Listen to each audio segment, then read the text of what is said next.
Muito bom dia, amigos, companheiros do Ideal Espírita, sejam todos bem-vindos. Nós terminamos o nosso vídeo anterior, nós terminamos o capítulo 6, que falou sobre a diversidade dos mundos, o universo, os cometas, a Via Láctea, satélites naturais. E essa semana eu vi uma matéria que um telescópio capturou uma dança de galáxias em processo de fusão há 400 milhões de anos. Esse registro dessa dança foi feito no Observatório Interamericano de Cerro Tololo, localizado na cidade do Chile, próximo ao deserto do Atacama. Percebam vocês que todos os números que se referem ao universo são números astronômicos, pelo tamanho e pela grandeza. Hoje iniciamos o capítulo 7. Falaremos sobre o esboço geológico da Terra. Hoje, especificamente, vamos falar sobre os períodos geológicos, uma parte dele que corresponde do item 1 ao item 6. A geologia é a ciência que estuda a Terra. Parece muito amplo, e realmente é. Trata-se de uma das mais abrangentes ciências naturais. Os geólogos estudam a composição, a estrutura e a evolução do globo terrestre, bem como os processos que ocorrem no seu interior e superfície. Essa ciência, nascida no século XIX, vem quebrar paradigmas sobre a criação do nosso globo, pois através de estudos ele projetou luz sobre a questão da origem do planeta e dos seres vivos que a habitam.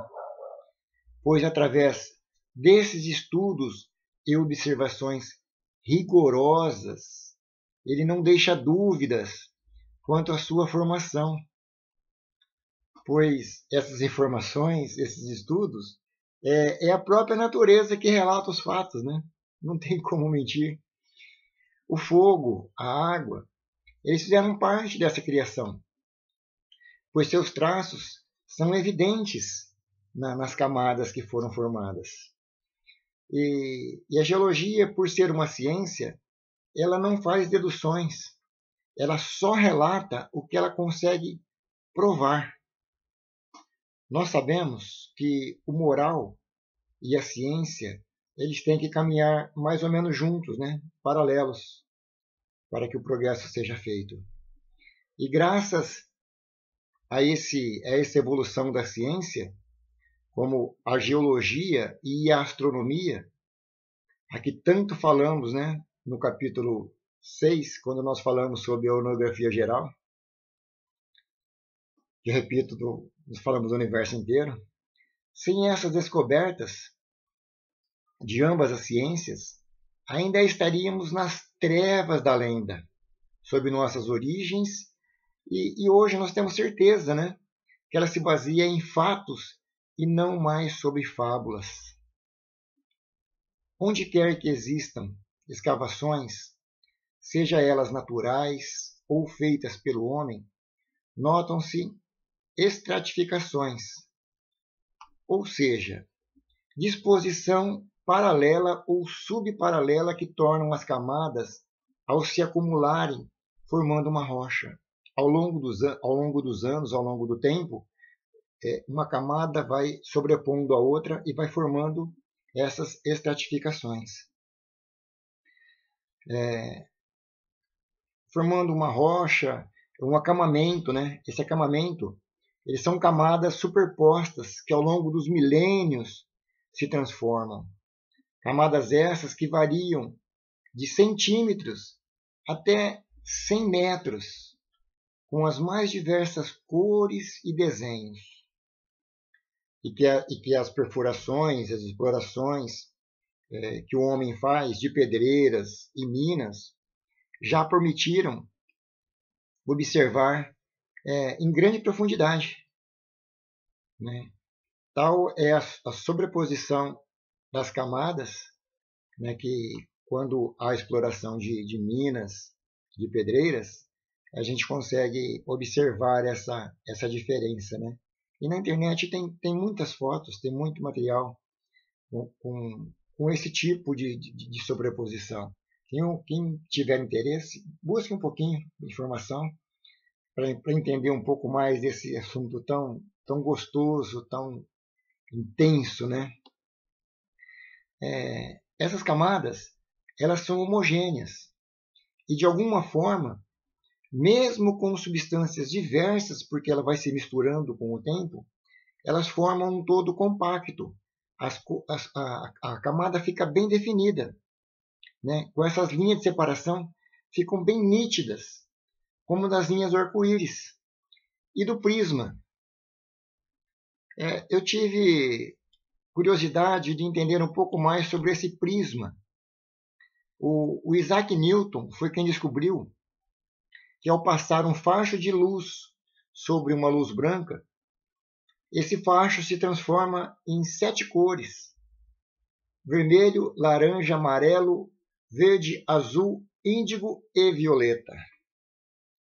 Sem se misturar o próprio facho de luz, ao passar pelo prisma, ele se subdivide em 7 cores, como as camadas da Terra, como o arco-íris. Quando forma o arco-íris, as cores ficam bem definidas, sem haver misturas, né? Elas são perfeitas. E como relatamos, ela jamais se mistura. Essa separação perfeita prova que outra formação se deu uma após a outra. Houve tempo para uma se assentar, né? E com o tempo foram superpostas outras camadas e de tempos em tempos iriam agregando mais camadas.